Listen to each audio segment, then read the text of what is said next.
नमस्कार, let's mic में आपका स्वागत है। आज का अखबार के साथ मैं राखी जैन। यहाँ हम देश दुनिया के सबसे बड़े और विश्वसनीय अखबारों से चुनते हैं वो रिपोर्ट्स जो सिर्फ खबर नहीं, आपकी समझ और सोच को गहराई देती हैं। द न्यूयॉर्क टाइम्स में प्रकाशित लेख में लिखा है कि ट्रंप का मौजूदा कार्यकाल सिर्फ सत्ता चलाने का मामला नहीं, बल्कि व्हाइट हाउस के भीतर चल रही खुली और बेझिझक भ्रष्ट राजनीति की कहानी बन गया है। लेख कहता है, ट्रंप और उनके परिवार पर लगे भ्रष्टाचार के आरोप अब इतने सामान्य हो चुके हैं कि अमेरिका में ये सब नॉर्मल लगता है।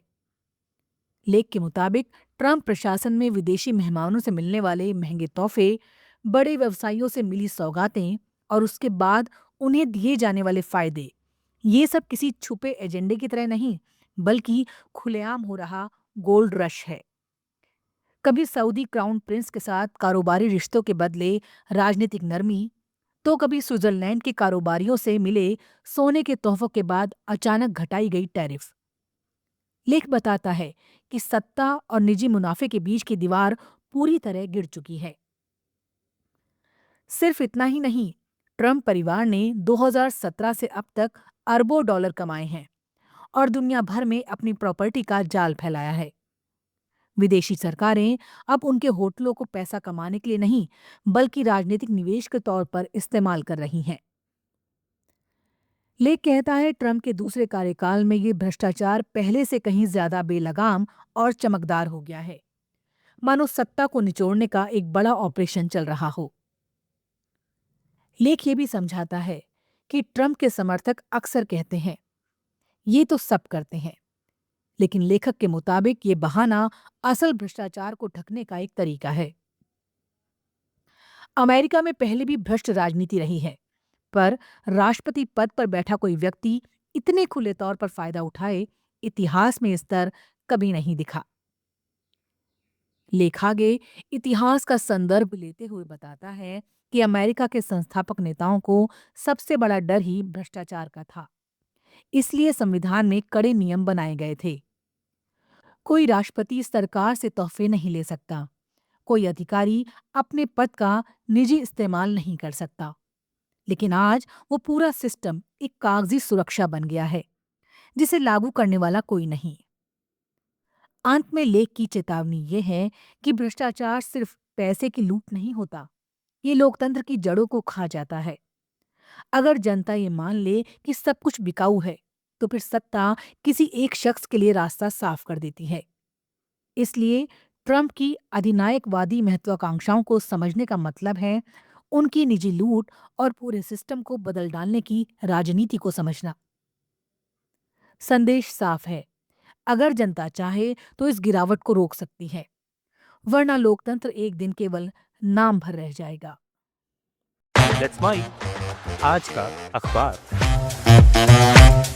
द गार्जियन में प्रकाशित संपादकीय में साफ साफ कहा गया है, यूक्रेन सिर्फ जंग ही नहीं लड़ रहा, बल्कि एक बड़ी आर्थिक लड़ाई भी लड़ रहा है।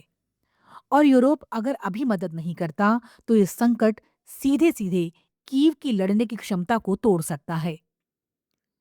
लेख का मूल संदेश है कि रूस की थकाऊ युद्ध रणनीति का मुकाबला तभी हो सकता है जब यूरोपीय संघ यूक्रेन को समय पर पर्याप्त फंडिंग दे।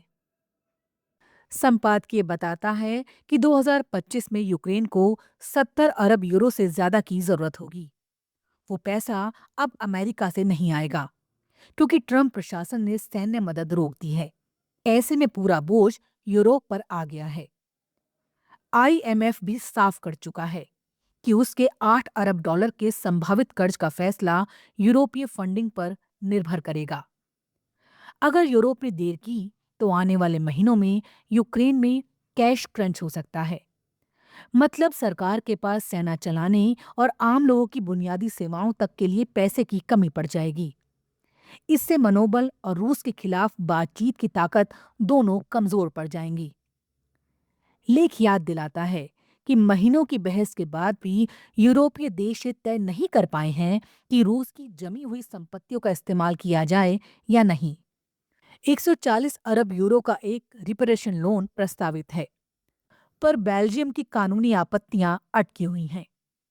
अगर ये रास्ता बंद होता है तो यूरोपीय देशों को खुद कर्ज जुटाना होगा, जिसका विरोध उत्तरी यूरोप के किफायती देश कर रहे हैं। लेकिन लेख का कहना है कि आसान रास्ता कोई है ही नहीं और अब देरी की गुंजाइश नहीं है। संपादकीय ये भी चेतावनी देता है कि पोलैंड में हुई रेल नेटवर्क की तोड़फोड़, जिसका शक रूस की ओर से काम कर रहे लोगों पर गया, दिखाती है कि रूस यूरोप में हाइब्रिड युद्ध भी फैला रहा है। इसलिए यूक्रेन की सुरक्षा में निवेश करना दरअसल यूरोप की अपनी सुरक्षा में निवेश है। जेलेंस्की इन दिनों यूरोपीय राजधानियों के चक्कर काट रहे हैं, चौथे युद्धकालीन सर्दियों से पहले मदद जुटाने के लिए।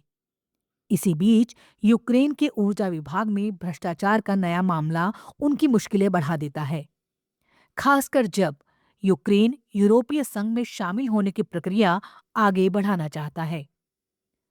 अंत में लेख यही कहता है कि अगर यूरोप चाहता है कि पुतिन ये भ्रम ना पालें कि समय उनके पक्ष में है, तो दिसंबर की बैठक में बड़े और साहसिक आर्थिक फैसले लेने ही होंगे।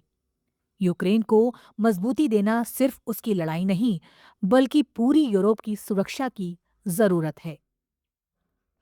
अल जजीरा में प्रकाशित लेख में साफ तौर पर बताया गया है कि सऊदी अरब आखिर F-35 लड़ाकू विमान क्यों खरीदना चाहता है और अमेरिका, जो पहले इसके खिलाफ था, अब ट्रंप प्रशासन में इसे हरी झंडी देने को तैयार क्यों दिख रहा है।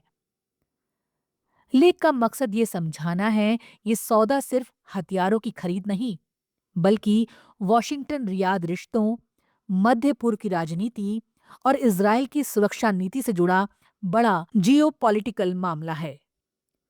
लेख बताता है F-35 दुनिया के सबसे उन्नत स्टेल्थ फाइटर जेट माने जाते हैं। ऐसे विमान जिन्हें रडार पकड़ नहीं पाते और जो दुश्मन पर हमला करने से पहले उसकी हर हरकत पता लगा लेते हैं।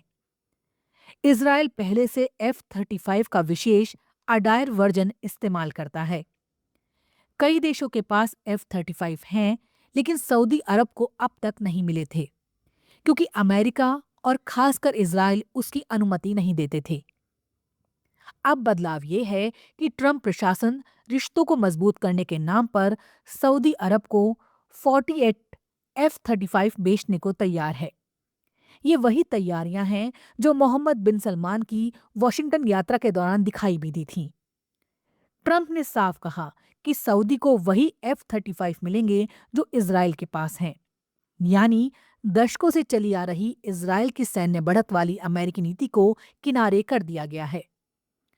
लेख ये भी बताता है कि सऊदी अरब इन विमानों को इसलिए चाहता है ताकि उसकी वायुसेना और मजबूत हो सके, चाहे बात ईरान से पुराने तनाव की हो या यमन में हौती संघर्ष की, जो भले ठंडा पड़ा हो लेकिन कभी भी दोबारा भड़क सकता है।